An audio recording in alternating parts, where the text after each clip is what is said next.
a good conversation, lots of nibbles. Unfortunately, the street does not allow alcohol.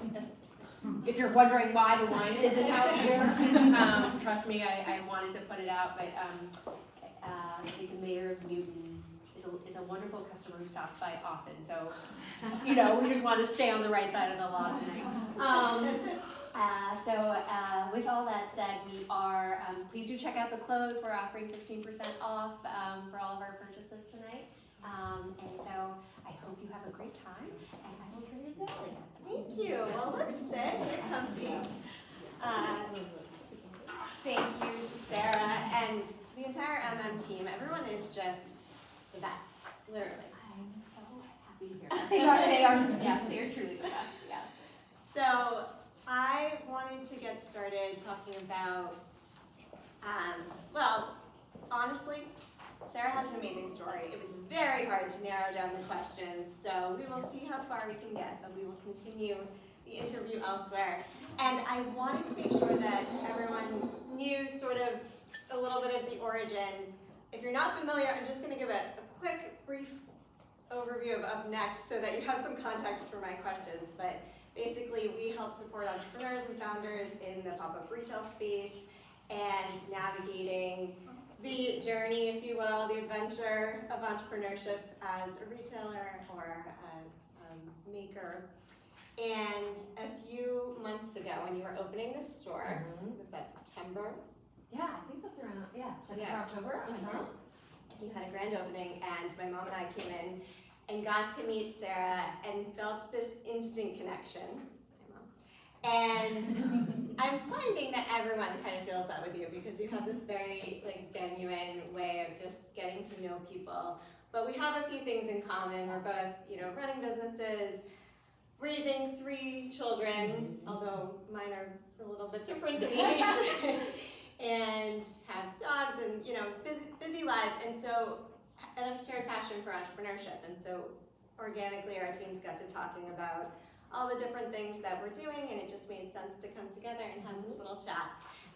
So I want to share a little bit of your bio, just to put you in the hot seat. Sarah LaFleur is the founder and CEO of M.M./LaFleur, and you founded the company. I wasn't planning to read it to you. Oh my gosh, yes. Sarah founded the company in 2013 with a mission to help women take the work out of getting dressed so women can focus on what matters to them. M.M./LaFleur is named after her mother, whom she calls her biggest inspiration. Prior to founding M.M./LaFleur, she worked in the luxury goods group of Starwood Capital in New York and Paris, and as a management consultant at Bain & Co.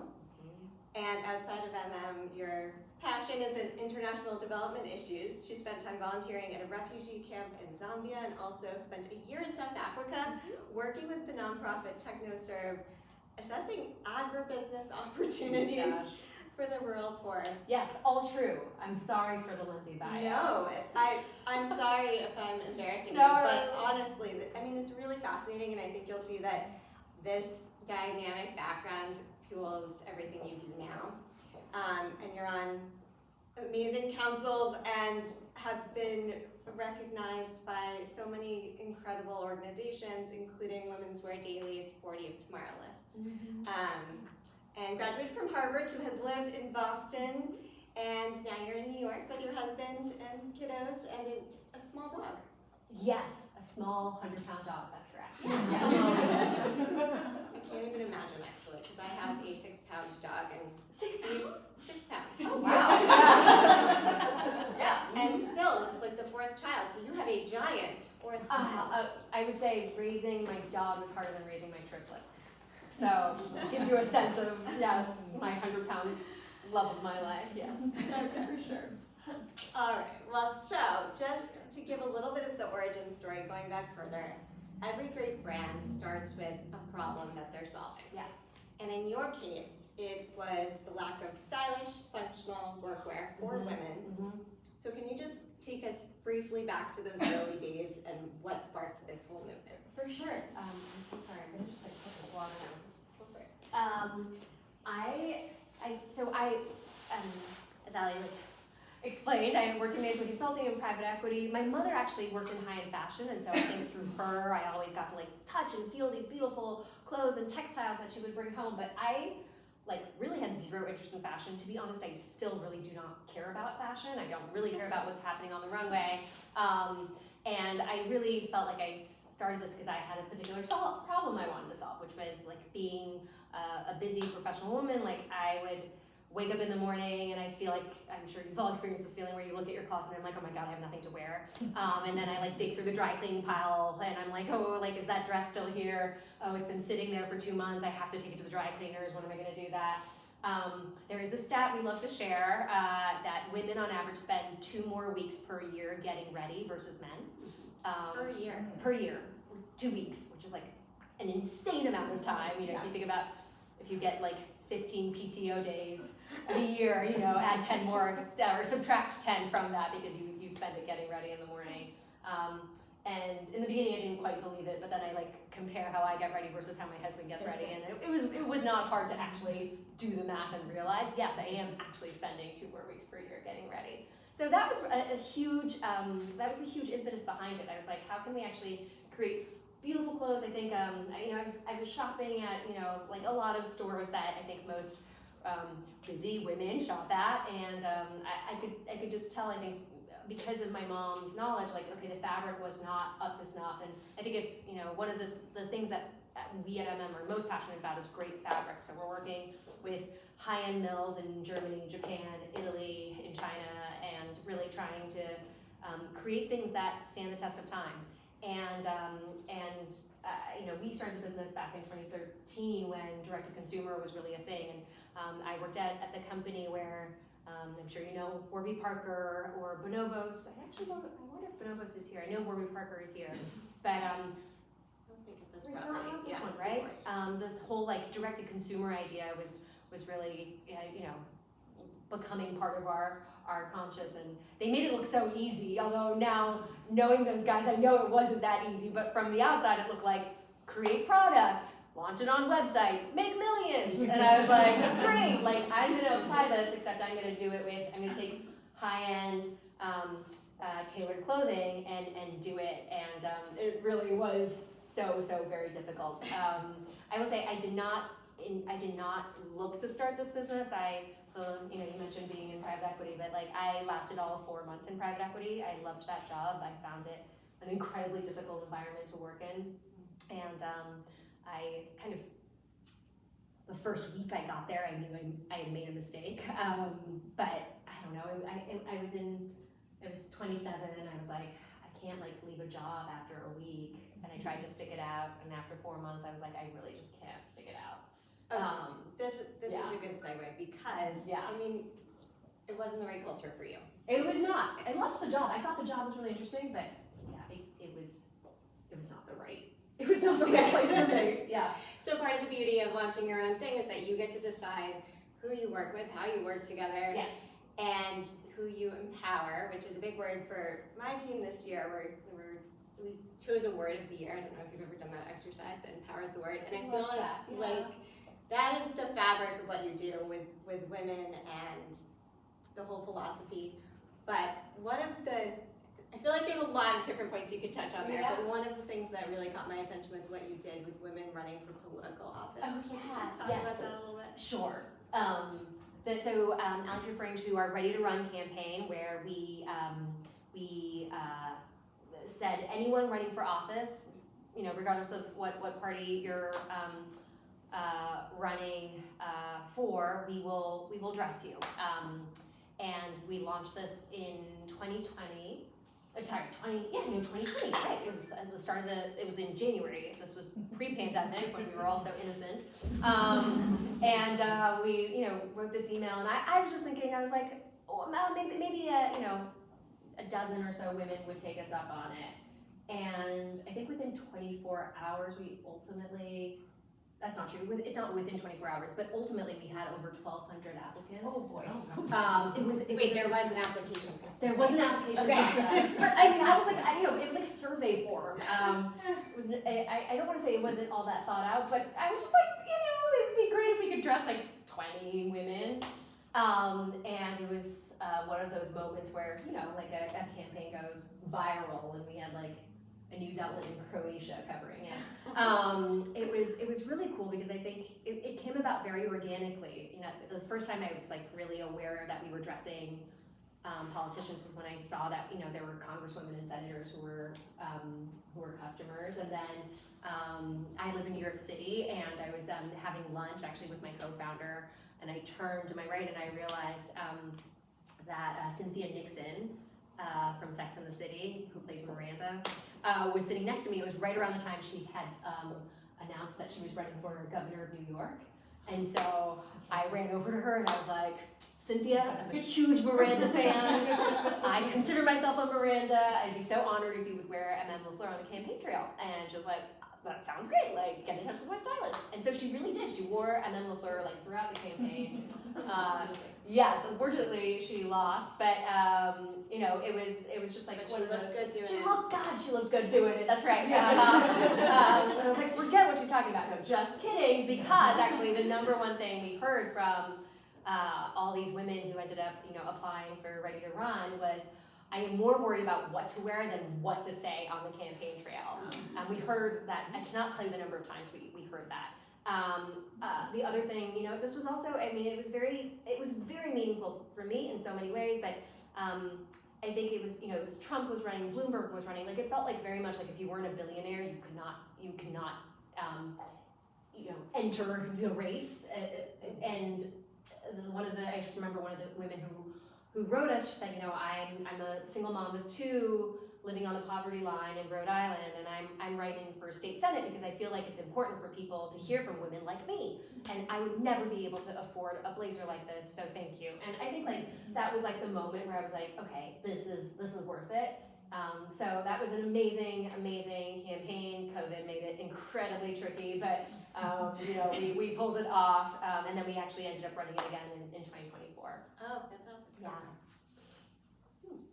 So many good tidbits. See, this is where I knew we would just eat all night. So I'll sleep over. Welcome! Come on in! Grab a drink! Okay, so as you already know, my mom is here, and your mom is really important to your journey too. And I remember you shared that your mom's jewelry line is one of the few brands that you carry consistently. Yes. And I love her new pieces, by the way. So look around. But I would love to hear a little bit about how she played a role in your entrepreneurial journey, you know, whether it's growing up or day-to-day running a company, or give us a peek behind the scenes of how she informed, important yes. instruments. Yes. I mean, I'll go back to like, I never really thought I wanted to go into business. Like my dad was a diplomat in the State Department. Most members on my mom's side of the family worked in government. So I just kind of like thought that was the job I wanted to have too. And I was like, business, ooh, you know. I mean, I think what I remember most is she was like one of the, she's Japanese, so I like that for context. She was one of the first Japanese women to graduate from Columbia Business School. Back when actually she was like pregnant with me, and that she, you know, because of my dad's job, he got transferred every 3 to 4 years, and so it was just impossible for her to kind of build a career at a company. And I think when I was 7 or 8, she ended up launching a company that she called Club Shop at Home, which was, I mean, she was very much ahead of her time. She would take these catalogs, like remember like J. Crew or Land's End or Hannah Anderson, and she would take those catalogs and actually bring them to Japan and allow Japanese women to shop American clothing through their catalogs. And so that was the business that she launched actually out of our basement when we were living in Washington, D.C. And that kind of morphed into the jewelry business that she has today.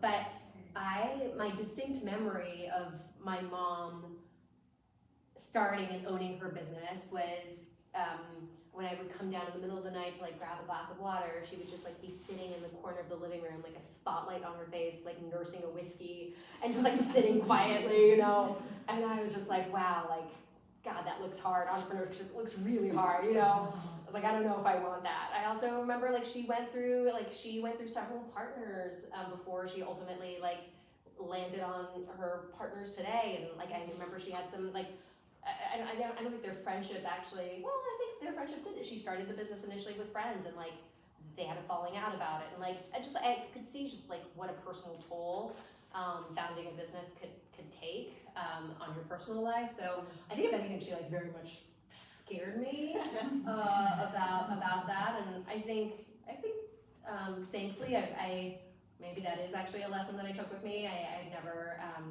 never worked with friends. I've become friends with the people I work with, but I've definitely had the nursing the whiskey in the middle of the night moments, many of them.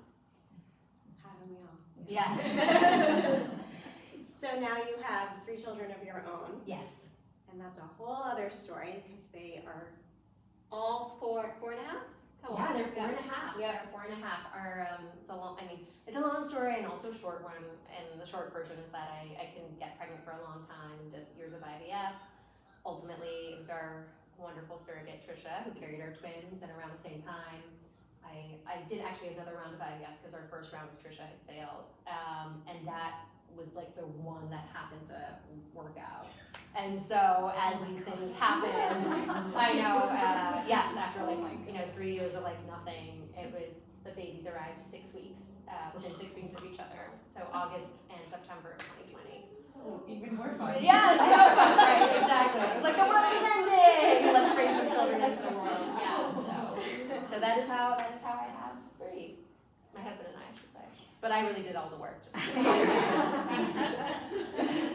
Yes. And Trisha, that's exactly right. He just jerked off into a cup. And therein lies the umbrella. yes. So, yeah, that story every time it just floors me. My youngest is 4.5. I can't imagine having 3 that age all at the same time. But you show up, you embrace all of these different opportunities to represent your brand, looking calm, cool, and collected, put together. So, 1, you have to share your secrets. That's so nice. And feel that way. But thank you. Yeah. Share secrets. yes. Well, I did just share that I went on a psilocybin trip for the first time in my life, and that was pretty life changing. So I was like, maybe it's drugs. I don't know. Like, what is the secret here? I do feel exhausted a lot of the time. That is like the absolute truth, and I feel like to pretend otherwise would be a crime. Let's see, we have an enormous amount of help at home. We have an au pair. I found that the weekend babysitter is clutch, and that is like, I didn't realize until I had kids that the weekends were more exhausting than the weekdays. Everyone you all know, great. It felt like some big secret that nobody had told me about until I had kids. And my husband was like, on Monday we go to work to rest, and I was like, correct. And actually that was not working out for me or my husband, and so I think at some point we started getting a babysitter on Sunday from 4 to 8, and that actually has been life-changing for us. I feel a little guilty every time I say it out loud, but here I am, I'm saying it out loud. And then we have an au pair who lives with us, and so I think that's honestly how we make it work. It takes a village. It takes a village. It takes a village. True statement. Yeah, and I think in many ways, maybe that is the one benefit of having 3 at the same time, is they very much keep each other company. And so even when my husband and I slip away, of course they're like, mommy, but I feel, I'm like, you've got each other. I mean, how bad can it be? So, yes. Wow. Okay. So, are you an introvert or an extrovert? I've tested both, so I think I'm somewhere in the middle. Interesting. Because I find no matter how exhausted I am from kids and life, when I get into a room like this, my energy comes back. Yeah, that's so true. I'm wondering if that fuels you at all. Yeah, for sure. I think actually, I love spending my time with my kids, and I also think it's the hardest job. I mean, I know a lot of people kind of say that, but I truly feel it is the hardest job, and I think, to quote the great Justice Ruth Bader Ginsburg, work is a respite from kids, and kids is a respite from work, and having both is is good for me. Mm. I will also say, like, before kids, I remember that was also really hard. Like, I would only think about work, and I couldn't get out of my head. And that's its own unique hardness. That is so true. Yes. It's the juggle. Yeah. We're gonna run out of time. I have too many good questions for you, but I would be remiss if I didn't ask about the role of pop-ups in MM.LaFleur's retail journey and experiential retail. Tell us a little bit about sort of the snapshot of what's happening with your brick and mortar stores, any pop-up history or future. So many. I feel like we've done like every variation of a pop-up, but so we've got 8 stores across the country. Got 2 in Boston, this one here and one on Newberry, and we definitely started with a lot of pop-ups because we couldn't afford to open a store. And I would say to this day, it's still, I always like when I'm coaching other entrepreneurs who are getting started, I always say, like, either do a trunk show or do a pop-up, because first of all, nobody will come to your site.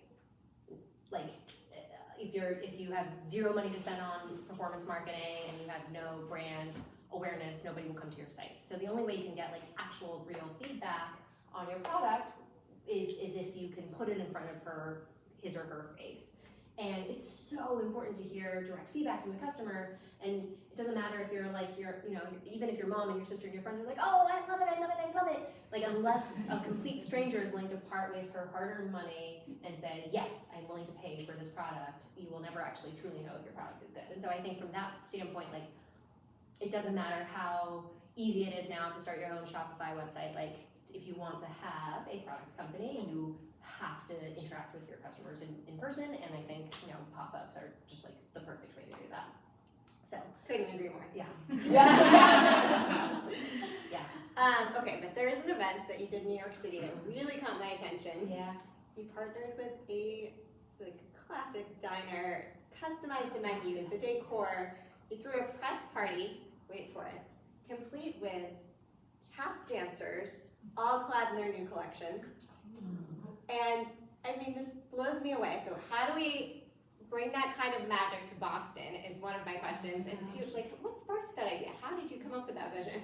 Honestly, it came to me in a dream. So that's like how it was like I was like there are a few things I love in life. I'd say dance is one of them. I can't dance to save my life, but I love watching other people dance. I think tap is just like one of the most joyous forms of dance. I love bagels and cream cheese, and I love Russ and Daughters, which is if you've been to New York, you may have heard of them. It is the oldest company in America with and daughters. I'm sure lots of companies are named and sons, and there are a few out there named and daughters, but Russ and Daughters is at least the oldest one recorded. It's been around for 120 years.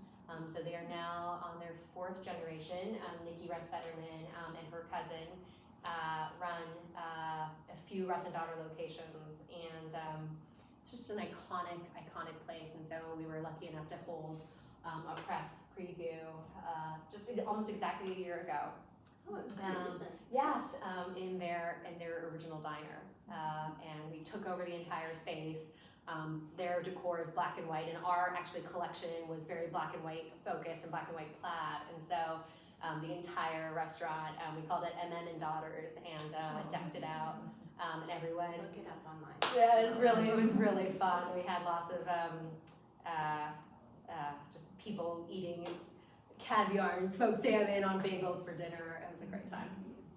So all we have to do is a Russ and Daughters pop-up. Correct. Then get the tap dancers. My sister's working on that. Oh, really? Oh, yeah, it's simple. Yes, it will happen. Okay, so sort of along these lines, as a leader who has visions coming to you in dream form, and probably amazing team members contributing ideas and all different things happening, how do you navigate shiny object syndrome? How do you decide what you're moving forward, what belongs in the collection, whatever it may be? How do you decide what gets your focus? I mean, money is a really limiting factor. Ultimately, I find that I can think of so many dreams, but when I put the budget. That's really where like reality meets the road. And I think that's actually what I love so much about fashion. I love being both the creativity totally inspires me, and the numbers invigorate me. And I think like fashion you can't really have one without the other. And I think that's what's so fun about it. It is by nature a business of constraints, and how much can you get out of, can you deliver the maximum value with a set budget? And so I think like, and I say this, but I've obviously had to learn, like I think I'm always the person who's like, and we could do this and this and this, and then he was like, oh, here she goes again, but yes. It's me too. Yeah, yeah, is that you? Yeah, right. Yeah. Like, we play a very important role in the company. Yeah, learning how best to tell your boss no. You Yeah. can't do that. Not today. Yeah, no, like just smile and say, okay. But actually and you know what, that's actually a really good point. I learned the lesson that if they're not confident enough to say no to you, then they should not be your direct reports. Really good point. Yeah. Yeah. So now my executives have no problem saying no to me all the time. Yes. Keeps it on. Yes. Keeps you on. Yeah, completely.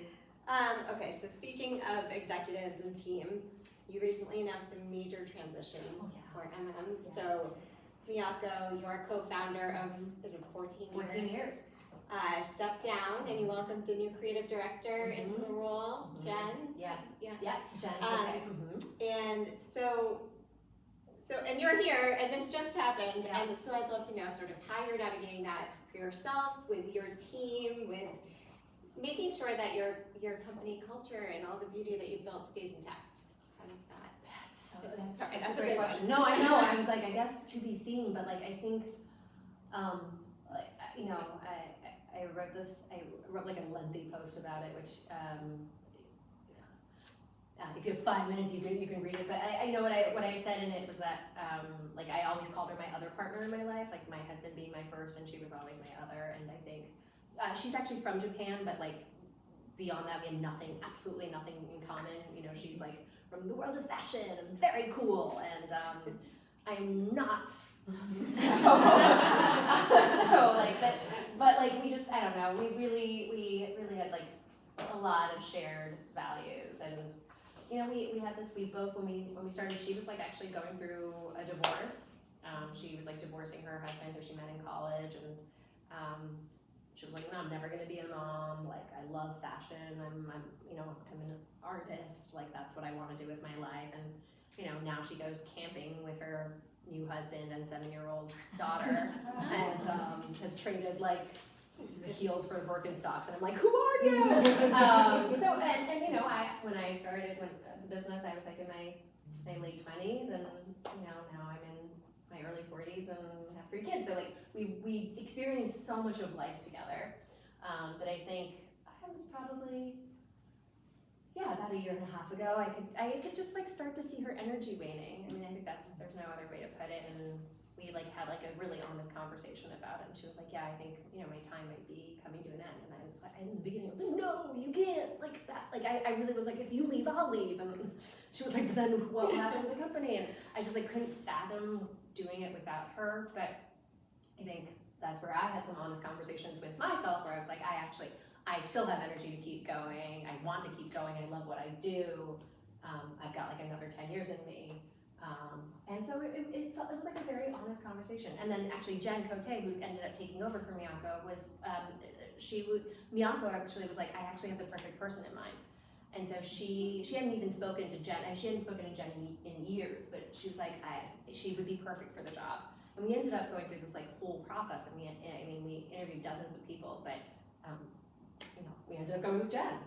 That's amazing, because you did this conscious uncoupling, as you called it. Yes. And then your prior partner introduced you to your new partner. Totally, and then they had like 6 weeks of overlap, and so in design we're always fitting. We're just like in fittings all day long, and they were doing the fittings together, and it was like they were kind of starting and finishing each other's sentences. And to be clear, Jen is a very different designer, right? She has like a different style, a different process, but I think they just like have so much genuine respect for each other. So you know, I think contrary to like a lot of drama that people expect in fashion, it could not have been a more peaceful transition.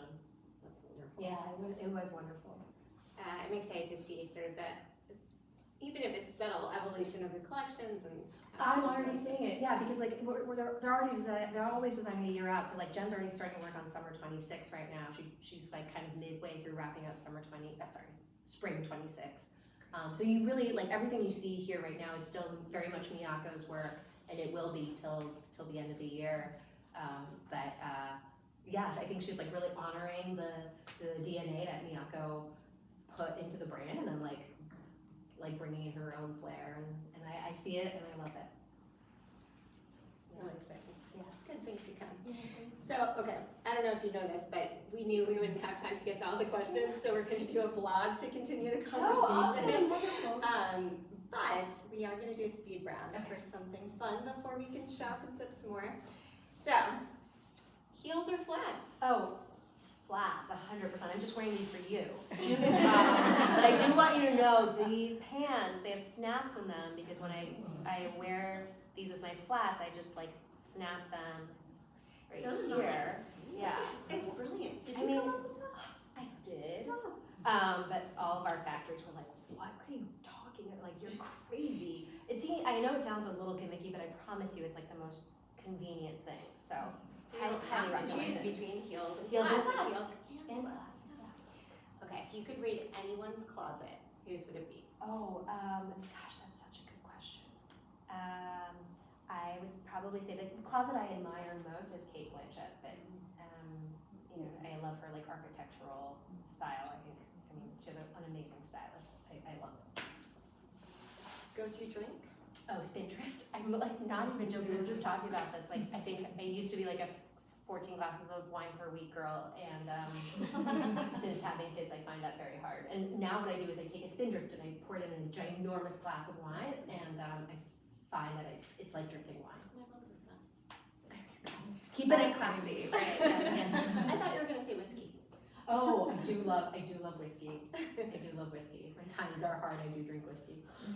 Are you a morning person or a night owl? Really neither. Like That's what I say. I know. I would Nobody love. ever says that. No, I mean I would love to just like wake up at a human hour, which I consider to be 8 a.m. and then go to bed at like 11 p.m. I think that would be like a nice 9-hour. You're a day person.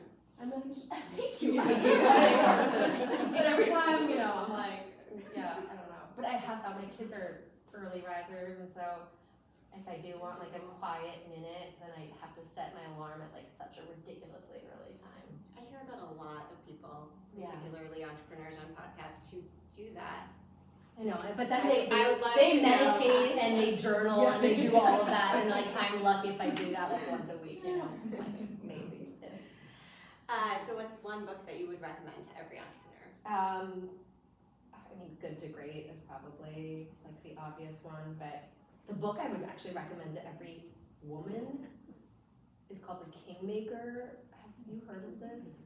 It is an unbelievable story about this woman, Pamela Harriman, who is the U.S. ambassador to France. Her middle name is Pamela Churchill Harriman. She was born an aristocrat in Britain, and her dad like literally pulled her out of school. I think she was born in the 20s. Her dad pulled her out of school midway through high school because he didn't want her to be too educated because that would like decrease her chances of a good marriage. And she ended up marrying one of Churchill's only son. And while being married, with her in-laws' full consent, she ended up becoming essentially like a courtesan to the American allies. So she was like sleeping with a number of very important American men who were in England and trying to get them to convince the U.S. to join the World War II effort. Have you heard the story? Yeah. I mean, it is unbelievable, right? Like, and then she like, I mean, she's like clearly highly intelligent, highly capable, but really had to make her way through the world by aligning herself romantically with these very powerful men, and ultimately like becomes professionally successful in her own right by becoming like the title's called Kingmaker because she is actually often credited with anointing Bill Clinton as the nominee for the Democratic Party. Okay, I was just about to ask what year this took place, like what? So she passed away in the 90s while she was U.S. ambassador to France. So I think she was born sometime in 1920 and passed away sometime in the 1990s. But this book was like, I was like, this is insane. Like, her nickname was La Bouche, which is the mouth in French, and I won't explain to you why. I know it's very obvious, but like, I mean, she had to use both her feminine wiles and like her intelligence to like get as far as she did, and I was just like, wow, this is unbelievable. Okay. So highly recommend. Who wants to meet up for book club? Yes, totally. So what is one thing that people would be surprised to know about you? I'm sorry, this is not rapid at all. No, but it's so good. It's fine. Okay, surprised to know about me. Gosh. That you have 3 babies? I have 3 children. That's true. Probably that like I've dealt with like anxiety and depression for most of my adult life. I try to be like open about that. I think I've overcome a lot, but I think it's like just been a kind of, it peaks its head in every now and then, and I think I try to say it because I'm like, thank you for sharing yeah, that. and I'm like, okay, like professional people. Yeah, I feel like anxious it's getting all the time. way more to be an open conversation. And I was just reading something that you wrote about your grandmother, and you said she had been open about it her whole life. She has terrible OCD. But she was like really someone who dealt with it, at times conquered it, at times not. But it just made her so very human. Yeah. So if you weren't in fashion, what would you be doing? I probably in international development. I still work very closely with the International Rescue Committee, which is one of the world's largest humanitarian organizations. It's an amazing organization. Yeah. Guilty pleasure TV show? Right now I'm watching The Pit, which, I mean, it's about the emergency room, so like, you're like, how could this be relaxing? And yet I find it very relaxing. Yes. Yeah. Because basically when you're running a business and everything feels like an emergency and then people tell you you're not saving lives. Yeah, you're like, you need totally. to actually watch what that's. I know, actually I am reeling right now from the tariff shock of last night. Like, I'm like, oh! And I was on a call with my executive team and my board chair today. My board chair was like, nobody will die from your dresses. And I was like, yes, thank you for putting it into perspective. So, like, maybe for that reason, yes, I think you're right. I decided not to touch that one, but I'm glad you brought it up. Yeah, no, it was definitely reeling, yeah.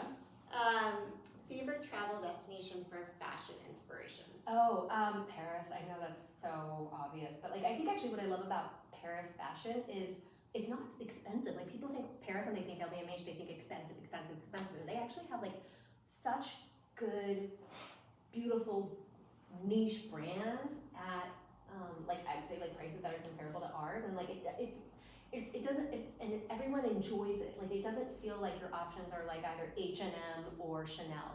There's like a really healthy middle. And I feel like sometimes America is lacking that. That's really mastered that. I studied abroad in London, and I remember that I wanted to have a really cool winter coat to go, and I looked everywhere. Yeah. And then finally, I think we splurged on something at Bloomingdale's. It was white, and which was how chic.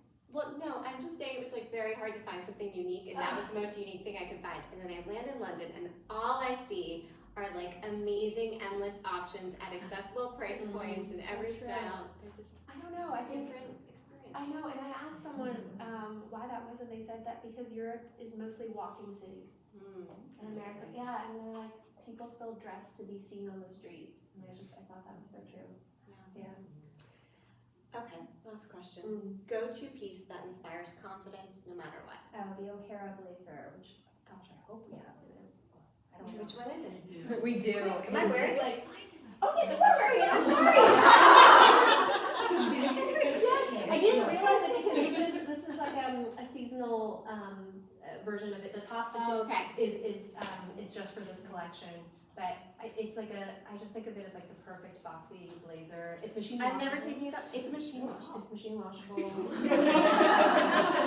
it doesn't wrinkle. And I hope you have more so that yes, no, I just think blazers are so powerful. So, and Kara is my favorite. Amazing. Yes. Well, my note. Oh.